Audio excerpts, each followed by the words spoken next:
Welcome to the True Health Podcast.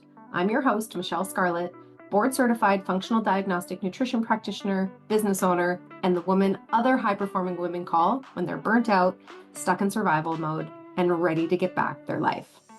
If you've been told by your doctor that everything looks normal, but you know something's off, if your energy is tanking, your focus is scattered, and your body feels like it's working against you, if you're craving more capacity to lead, to scale, to show up fully in your business and for your family, this is the podcast you've been looking for. Every week, I bring you the real conversations doctors aren't having with you, from the truth about your hormones and metabolism to the deeper root causes stealing your energy. I'll share success stories from women who've completely turned things around and give you the tools and insights I use with my private clients. This season, I'm also sitting down with powerhouse women, CEOs, founders, and leaders who have made their health the foundation of their success. These are the conversations that change lives. So if you want real answers, more capacity, and the kind of results that ripple into every part of your life and business, you're in the right place. Jane, thank you so much for joining me today. I am so excited for this conversation. Just our little green room conversation has been phenomenal already. I think that the listeners of this podcast are in for such a little spicy treat with this episode. But I want to introduce you. You are a menopause specialist, a physician's assistant or associate, and also a sex educator, which is the route we're going to go down today. Can you tell us a little bit about your story and how you ended up with a passion to teach women about sex? Well, Michele, it started probably when I was working in family practice. And so many women would come in and I'd say, "How's the relationship going?" And they're saying, "We don't have sex anymore." I'm like, "How come?" "I don't feel like it." "You don't feel like it? Do you ever do it?" She goes, "No, we don't do it." I said, "What does he think about it?" "He doesn't like it, but that's just the way it is." I said, "Okay, let's say it was his birthday and you were going to have sex with him. Would you have an orgasm?" "Oh, yeah, yeah." I'm like, "So he's good at it, right?" I couldn't understand what is with these women. And then I Wow. talked to the men. And one man just broke my heart. He says, "I love my wife, I love my kids, but I can't live without sex anymore. Yeah. What is going on with these relationships?" So I started talking to all these women. Same story, same story. Most of them were, of course, menopausal or perimenopausal. Yeah. And it was a really sad situation because the divorce rate, a lot of the reason for divorce is lack of intimacy. Oh my goodness. And So, that feels, you know what? That feels actually sad to say because we don't want, as women, how I would imagine it, to feel guilty for not wanting it and then for like it ending our marriage, right? But I think you're here today to tell us that there's like some real reasons behind why women perimenopause and menopause, postmenopause don't want it, right? There's some real physical reasons for it, but physical that they reasons. Yeah, also, yeah, but they can also be shifted if you want to actually, you know, change that part of you, of which course. I said right before we hit record. I don't want sex to end at 60 just because, I'm 60. It can get better with age. Even the way your face lit up saying that, I'm really excited. So you got into the passion of sex education just by realizing that there was a need for Yep, women to know that it could be better. right, exactly. And a lot of women don't have never had the sex education that is really necessary. In our day, in my day, it was don't have it, you'll get pregnant and get an STD. It's just for babies, for having babies. Wow. You know what? I can't even really remember my grade 9 1 week of sex education. So you're right. I feel like that's probably just the way it is all the way around now. So why don't we start with a little bit of sex education? What did we all miss? Well, we all missed our anatomy, especially the Okay. girls. The boys' anatomy is pretty obvious. Well, seeing as that it's on the outside of their body, yes. So women's anatomy is a little different, but actually, Our anatomy is exactly the same. Oh, okay. In utero, the first 10 weeks or so, the little egg is neither male nor female until about 10 weeks. Then it starts to differentiate. Hmm. But in reality, all those parts come from exactly the same place. So for example, the man's penis is exactly the same as the women's clitoris, has the exact same parts, the corpus cavernosum, all of that, the erectile tissue. So we don't even realize we have those parts. They're just arranged in a different way. They're inside. We have innies, they have outies. Interesting. So I have a model of the clitoris here. If you guys are ready to see the clitoris, Love this is it. a model of it. This is the size.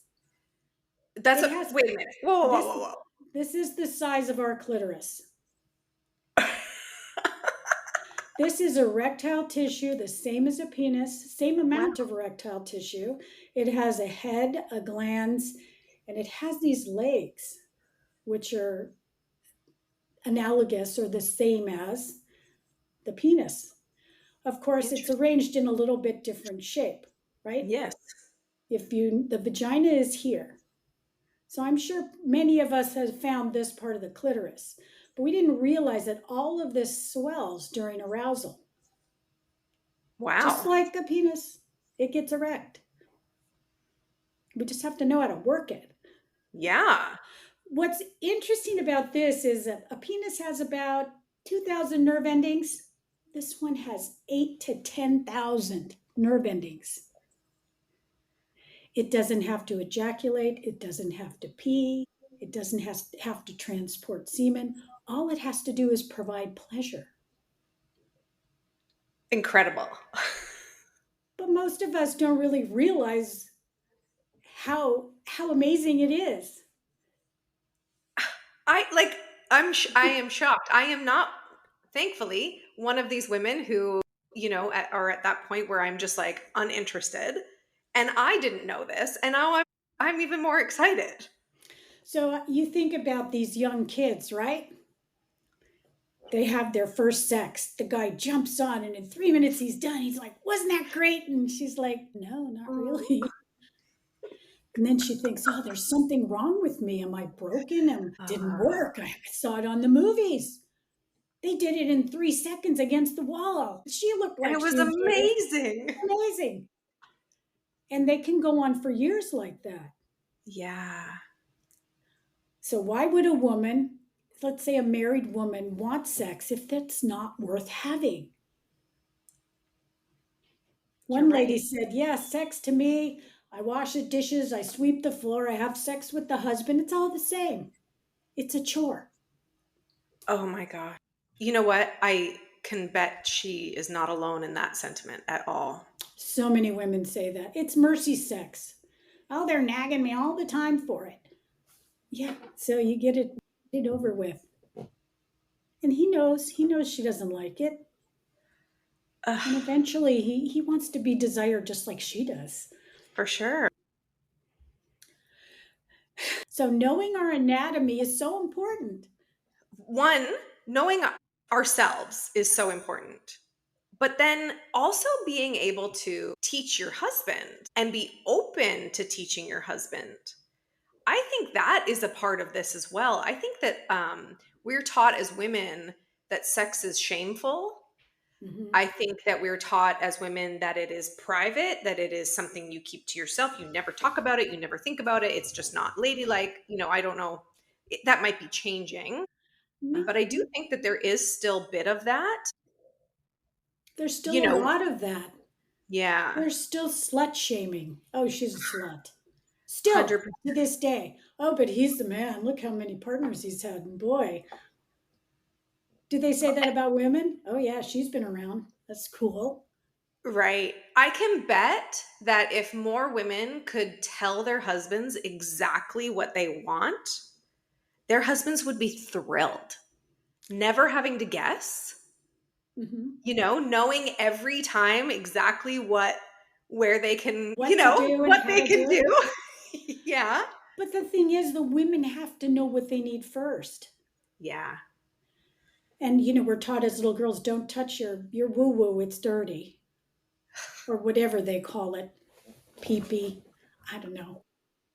Wow. I love that. If I ever have a daughter, I hope to empower her in a way that is like, hey, like this is you. This is your power. Know it, own it, respect it also, And appreciate it. and And it's appreciate it. okay to find out what it does, because unless she knows how to work it, she's not going to be able to tell him. 100%. And you know what? At the end of the day, sex is supposed to be about pleasure for both parties, not That's one. right.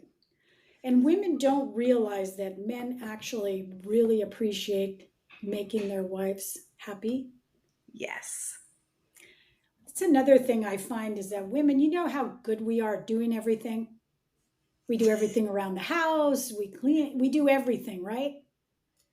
But one thing we don't know how to do, besides give to the kids, to everybody else, is how to receive. Mm, And receiving pleasure is so necessary in a relationship because the man wants to make you happy. And if he can't, he checks out. sure. He feels useless. He feels like a failure. Yes. I can't make her happy, so I'm not going to bother. Oh, And that's really sad. that is sad. And then what are you teaching your kids too, right? You're like Right. modeling that dynamic. They don't need to know about what goes on in the bedroom, but if dad checks out and mom is never happy, is that just the way life is? Do we just repeat that cycle over and over? They will. But Yeah. they feel so much more secure when they see mom and dad showing little ways of affection, Yeah. little hug when he's doing the dishes. 100%. That's something I can remember as a kid. My grandfather just loved my grandmother. And whenever she would cook or she'd be doing the dishes, he'd come up behind her and give her a little squeeze. That's something I remember. That was a It big was, impression, yes. yeah, absolutely. So interesting. What else in terms of sex education did women miss?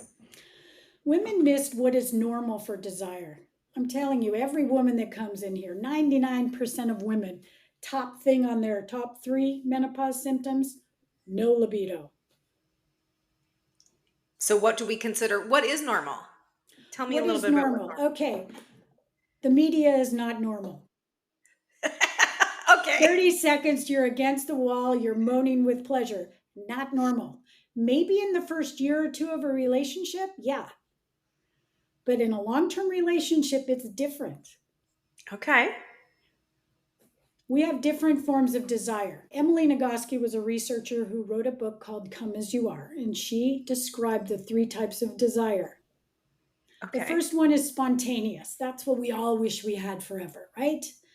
It's men, most men have spontaneous desire, right? They don't even need the wind to blow. It's just a light switch. They're ready. They're ready.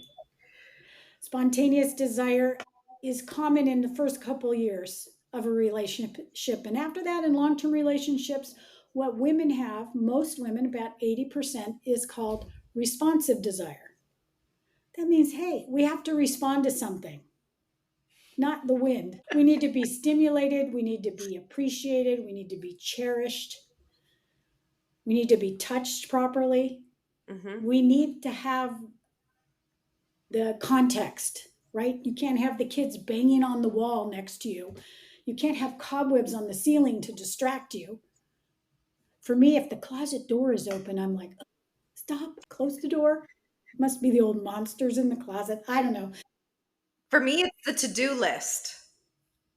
If I've just got this long to-do list that it just spins through my head, I can't let that go. That's the trouble with women is we're so distractible. Mm-hmm, mm-hmm. Anything. We need to focus. We need to just have it all the stars aligned Mm-hmm, mm-hmm. and be able to Unfortunately, concentrate. that feels difficult for men. But if they just know it, then hey, honey, help me with the to-do list. What a concept. What a concept. Really, and a woman wants to feel appreciated and adored, and she knows what she needs. So communication is huge, and it's really hard to say what you need. It Sure. really is. And some Sure. guys are like, you know, I've always wondered why we weren't created with the same kinds of desire. Can you imagine a life if both parties had spontaneous desire all the time? Wouldn't that be great sex? It'd be great sex, but nothing would get done. That's right. I figure the kids would die. Yeah. Nobody eats. I think it's, yeah. So I guess there had to be some balance going on. Okay, and what is the third desire? Well, it's spontaneous, responsive, and contextual. So responsive and contextual is kind of mixed together. You know, like when you go on vacation, how much better it is? Oh, What's that yes. about? The to-do list is can't do it. Doesn't exist. That's You're right. right there in that hotel room. What do we do now? So interesting. So, okay, we teach women about sex education. Is it our job to teach our husbands? How are they going to know what we need? Right. Or you work together. Some people are opposed to masturbation for whatever reason. Work together. Yeah. Show them what you need. Because most women, 80% cannot orgasm with just penetration. It just doesn't work because of the anatomy.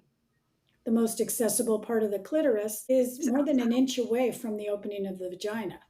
Right. So it's not doing anything for most women. Interesting. So they And need, that's how we're taught, if babies is the only reason for sex, that's the only way you have sex. that's it. Right. I always say the vagina is for the babies and for the men, and the clitoris is for us. I love it. So most women, 15 to 20% of women, can have an orgasm with just penetration. It's probably because their anatomy is less than an inch away from the vaginal opening. If you want to Ah. measure it, you can do that later. Yeah, I don't think I'll be doing that on camera. Get your rulers out, girls. So it's an anatomical thing. We have to know how to work our bodies. Best way is to figure it out. Some little girls figure it out early. Yeah. Young Interesting. women. Interesting. So let's talk about perimenopause and postmenopause. Oh yeah. And let's talk about the real physical factors as to why a libido declines, aside from desire, right? Like aside from maybe not getting the responsive desire that you want, aside from the communication bit that we just talked about. What are the real physical things going on inside, or the complaints that you hear from women that just lead them to not want to have sex with their husbands or anybody else for that matter? First of all, perimenopause is a really confusing time of life. Your periods are all over the place. You can't sleep. You could have bleeding, no bleeding, hemorrhaging. You never know what to expect. And you don't know why you're feeling crazy. For example, I had this one lady, she came in and she says, I have been a CEO of my company for years, and now I'm crying at board meetings. Yeah. In perimenopause, you kind of lose the ability to handle stress. You don't have the hormones you need balanced properly to handle stress and to deal with things. So you're feeling crazy. Yeah. And your hormones are decreasing. And when that happens, when you're not sleeping, I'm too tired, of course, I have a headache, all the excuses we can use, but it's true. You're feeling bad all around. And then as the lack of hormones progress and getting closer to menopause, a lot of women experience vaginal symptoms. The lack of hormones in the vaginal area actually shrinks the tissues and makes them torn easily. So pain. It can become very painful. I had a lady come in, I think she was 47 or so. They hadn't had sex in 2 years. It was too painful. Wow. It's so sad. She was such a sweet lady and she wanted to, but it just hurt too much. I treated her, gave her all the tricks in the book, and about 3 weeks later, the husband came back and thanked me. He said, I would have never left her, but thank you. Oh my goodness. Yeah. So it's not just, okay, vaginal dryness obviously, or yeah, I guess that's what we would call it at that point, where there's Mhm. actual shrinking of the tissue where it makes it easier to tear. So there's pain. Obviously, nobody is saying you need to be having sex with pain here. That's not what we're No, saying at all. We're saying that it doesn't need to be that way. exactly. What about for women who don't enjoy synthetic lubrication? Well, treating the vaginal area with estrogen really, really helps Like because topical? vaginal estrogen.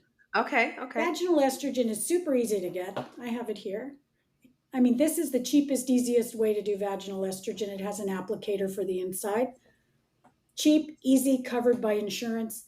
Every woman should have that.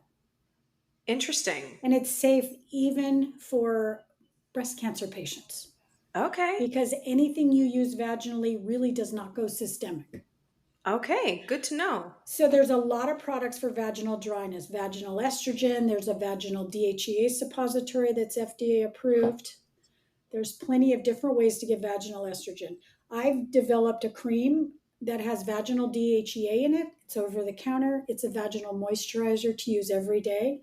But what I found is using this right before sex increases sensitivity. Oh. Not watching the clock when you use this. Okay, where can we get this? It's gonna sell off the shelves, Jane. This is my company. It's called Orovana, orovana.com. Perfect. Ladies, And if you are feeling like, hey, you know what? Even at this point, if it's not just about dryness, if you just want more sensitivity, then why the hell not? why the hell not? I mean, you said eight to 10,000 nerve endings. Let's Yes, like wake them all up. wake them up. You do need estrogen too, though. Okay, so you gotta do it Ask your together. doctor for vaginal estrogen. I don't know if you can get it. I'm sure you can get this in Canada.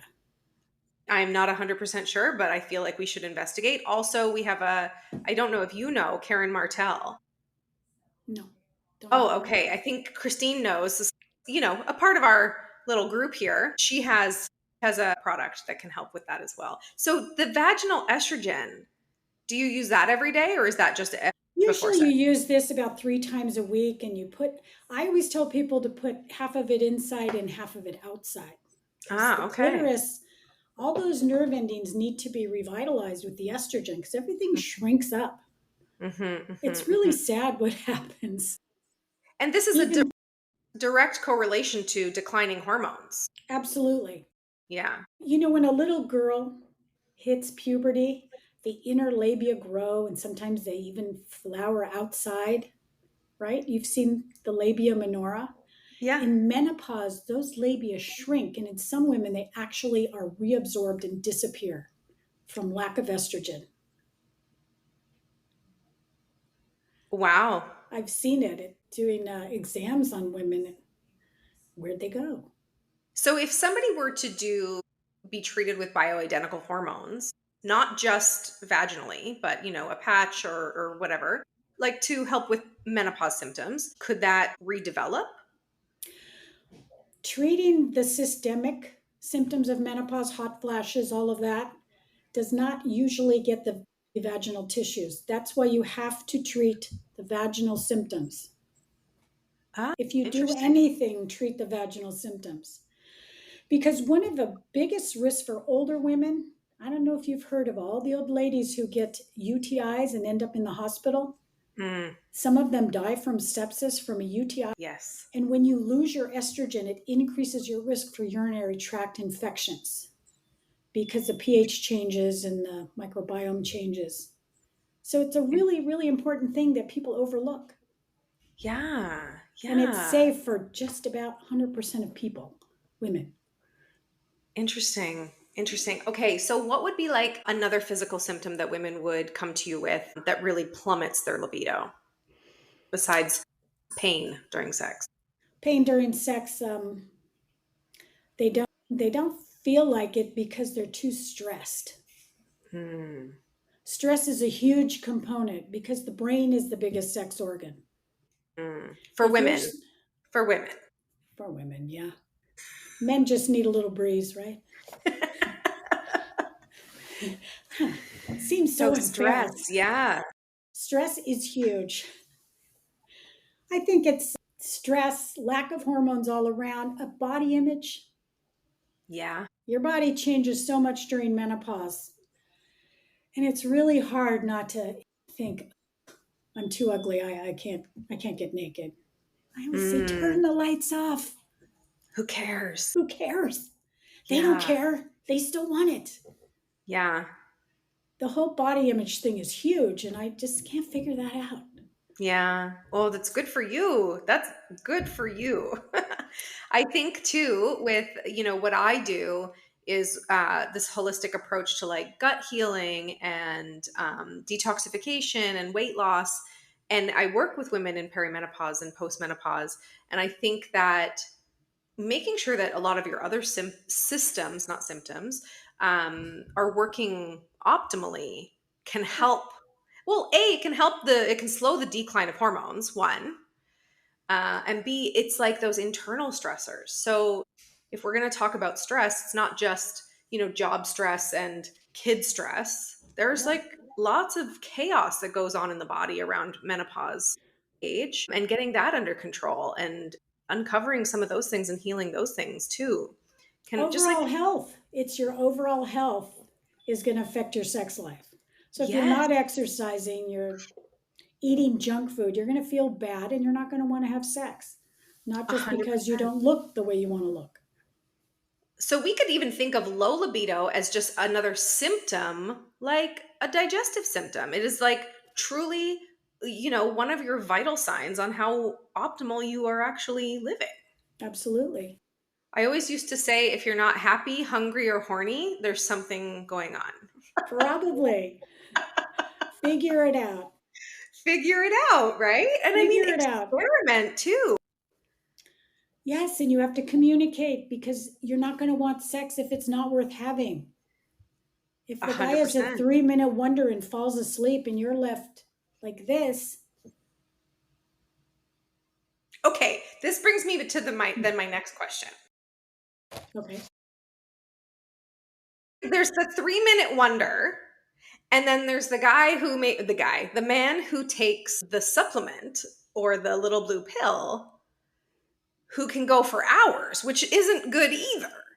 So let's talk about those things. But you're Uh, like, is it not good? 4 hours? That sounds fantastic. does it really? Not for me. No, considering that most women don't have an orgasm with penetration, it's like, Right. Are you done yet? hello. It's not just the Viagra that can cause a delayed ejaculation. There's meds. The older men are taking meds for their prostate. Uh, It can cause delayed ejaculation, retrograde ejaculation, not being able to ejaculate. You got to communicate. There's got to be a cutoff time. okay, I was just going to say, how do you navigate that? Not you specifically, unless you want to open up your world to us. You don't have to. You got to talk about it. And the guy has to be cool about it. It's tough enough getting older. Sure. Obviously, I'm experienced as being an old person, and I have an older husband. So you've got to talk about these things and realize that his main goal is to make you happy. Yeah. How hard is that? Yeah. Sometimes it's not going to work for him, no matter what he takes. But he wants to make you happy. He wants that closeness, that intimacy. He wants to touch. Yeah. Okay, thank you. Why not? Why not Yeah. enjoy it? Can I ask you a personal question? You don't have to answer if you don't want to, but can I ask you a Okay. personal question? Yeah, How long have you and your husband been married? about 20 years. We've been 20 years together and married 12. Okay. Second And marriage. would you say, I mean, 20 years, that's an accomplishment, very much so. Would you say that your sex life is like, I mean, the grin on your face right now, the way you light up when you talk about this, I can only imagine, and I'm assuming, which is why I'm asking, is your sex life just amazing? It's amazing in a lot of ways because I get what I want 100% of the time. And that's because you communicate what you want. And he is happy to give. He is just, well, he's a real touchy-feely kind of guy. And, It gives me everything I want. And, we make plans because when you're older, you kind of got a plan to take the meds before the guys are difficult. It's not just when you get older, when you have kids too. When you got That's young right. kids in the house, you need to also plan a little bit. Yeah, we live in this really tight knit neighborhood, and everybody knows that if they come in the afternoon on the weekend and the blind on the front door is closed, don't come around to the backyard to check out the garden. I love this. This is also a reason to not let anybody else in your world have keys to your house. No, No. no, no, no. The empty nest is the greatest time of life. I love that. And you know what? We had just touched on it when we first started talking. It tends to be the time where couples divorce, kids are now out of the house, they have to look at each other again. Right? All of a sudden, who is this person? I don't really like them very much. There's all these underlying issues going on. But you are saying that A, it's the best time. And you made a point to say to me before we hit record, like, intimacy is ageless. We just have to work at it. Right. At my age or my husband's age, we're not going to be slamming against walls. Somebody would break for sure, but you figure out what works for you and that closeness. Yes. And then you can talk about it afterward and say, hey, I really loved this. I really like that, or you were really great today. Yeah. Those little things, you're closer and he feels like the man no matter what. Yeah. And it doesn't need to look like the movies or like porn. No, porn is so male oriented. Sure. And that's messing up women too. Sure. Because women come in and say, well, I have to have more testosterone because I need to initiate. I'm like, why? That's a porn thing. Yeah. Women do not typically initiate every time. I mean, sure. We have responsive desire. There's going to be times, when we want to, but most of the time, no. And these guys are saying, why don't you initiate? Well, maybe a woman is initiating with a text message in the morning. You know what I mean? Maybe she's like creating the scenario where she gets responsive. Oh, yeah, we have our little code word. I love it. Yes, we have a nap. We have a nap or a nap time. I'm feeling a nap coming on. How about you? It's like, yeah. Should we have some coffee first? You've got to create that. You do. And something to look forward to. People say, oh, scheduling sex. That's stupid. Remember when you went on a date? Right. Right. You put on your best underwear just in case, right? That's planning. Or no underwear at all. Or no underwear. Okay. Go, girl. 100%. It is planning. It just looks a little different. But so does the arguments you had when you first started dating versus the arguments you have 10 years in. Or you're having conversations about mortgages versus vacations, Yeah. Like, this is just the way it goes. And, to say that something is stupid or to be closed off to scheduling sex, well, then you're just not going to have it. That's right, because he may not have taken his Viagra. Absolutely. Or she may not have taken her estrogen. She may not have put on her cream. She might not have put on her vaginal DHEA cream for all of the extra sensitivity. There's another thing that happens with women that I found interesting is that some women say, the older women, they say, my husband won't have sex with me anymore. I'm like, well, have you talked about it? No, he won't talk about it. These guys just close off. And I'm thinking, you know what? I bet this guy cannot get an erection and he's embarrassed. Interesting. He's putting it on her as if it's her fault, She's going to feel like, oh, I know, I'm ugly, I'm old. You want somebody else, but no. Interesting. An interesting thing I learned years and years ago. I had this old cassette tape in my car and I put it in there. It was called As Sexuality Matures. Well, here I'm 30 years old. I'm like, I'm never going to need this stuff. Well, I remember one thing they said in that tape is that even if a man cannot get an erection with proper stimulation, he can have an orgasm and ejaculate. Oh, wow. How?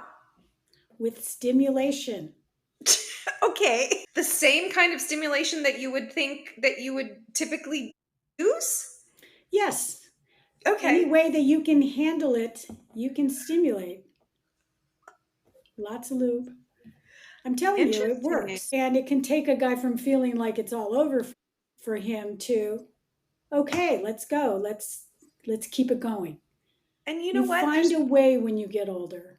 Sure. And you know what? I feel, if women have been shamed around sex and pleasure their entire lives, right? The last thing that women want to do is shame their husband when they're going through something that feels embarrassing or, unnatural or unmanly or unmasculine, right? They shame themselves, believe me.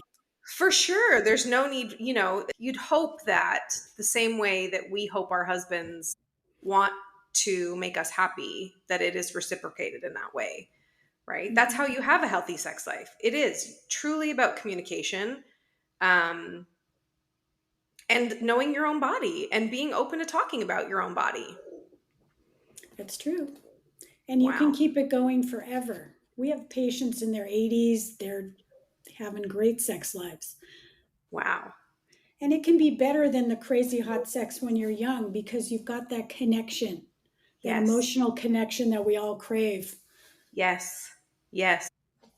And the guys crave it too. Yeah. They do. I know. Again, we're conditioned to believe that whatever we see in porn or in movies, that guys just move on. It's just an act. There's not a intimacy. There's not intimacy ultimately. But you're right. Like, as human beings, we crave intimacy. We do. If you're choosing a life partner, whether you're married or not, there's part of that is about your connection with that person. That's right. And that whole intimacy thing is he really knows you. Yes. He knows what you like. He knows what bothers you. He knows your imperfections and loves you anyways. What a concept. Do we ever feel like somebody's going to love us with these wrinkles or this gray hair? Or this extra 10 pounds or this, whatever it is. That's right. Interesting. That closeness is really important. It's really being vulnerable. What's being vulnerable? Yes. Here I am. It's risky, but it is worth the reward. What's he going to say? Oh, you're 10 pounds overweight. I'm out of here. Come on. Could you imagine? You could probably say the same thing to him. That's right. That's right. Right. So what would you suggest? Let's say a woman, she's perimenopausal, she's 45 years old, struggling with confidence, struggling with low sex drive. Maybe she really, if she's listening to this podcast, she really doesn't know. She's shocked by the anatomy. I was surprised by that anatomy, by the way. I did know that it went deeper than just like the clitoral head that you see, but I did not know it was that big, first of all. Yep. That's impressive. All erectile tissue. That is impressive. Let's say she's listening to this and she's going, wow, I really didn't know. I do want my sex drive back. I'm working on these other pieces. Where would you suggest a woman start in getting to know what she even wants? Discovering what she likes. On her own, with her husband? However she wants to do it. If she uses a vibrator, show him how she uses it. If she masturbates otherwise, show him. How's he going to know? How's he going to know? All he knows is what feels good to him, and that doesn't work for most of us. Doesn't work for any of us. I think the ones that say that's all they need, they're just bragging.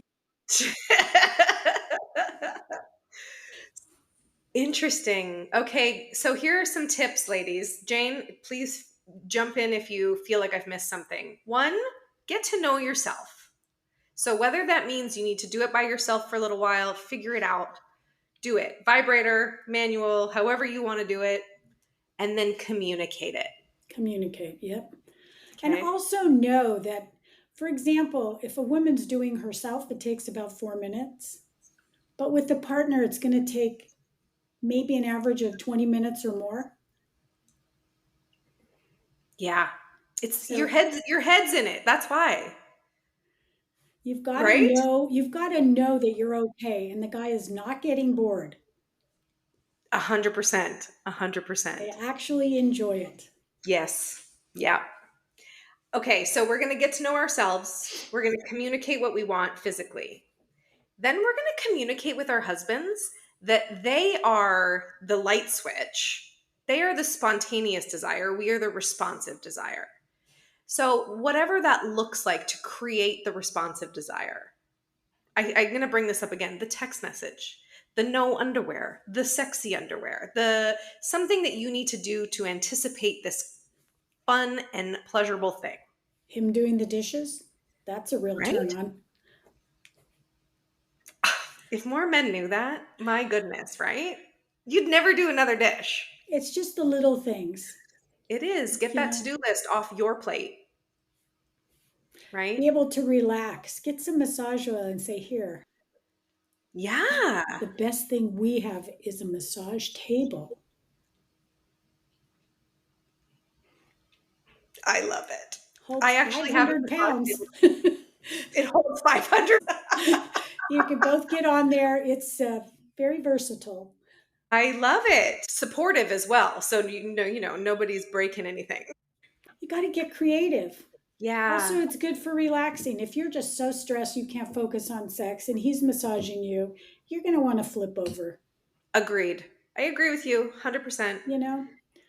Yeah, I agree. So then the next thing once they know what works, they want to do it all the time. Absolutely. You're back. I know they're going to put in the work, right? They're going to put it in for sure.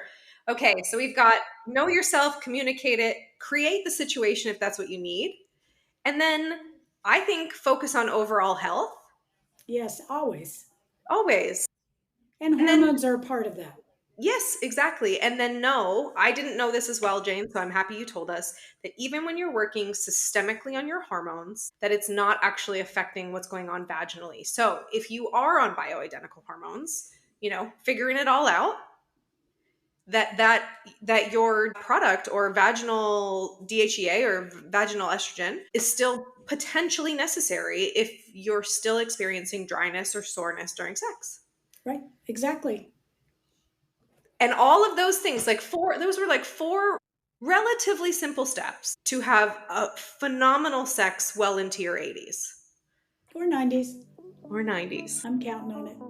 I love it. Thank you so much, Jane, for joining us today. I really appreciate the openness and the vulnerability. Thank you for sharing us a little bit about your life and that it's possible. And you know what? If anything, women need to know that sex is a healthy part of our life and it is not something to be shamed for.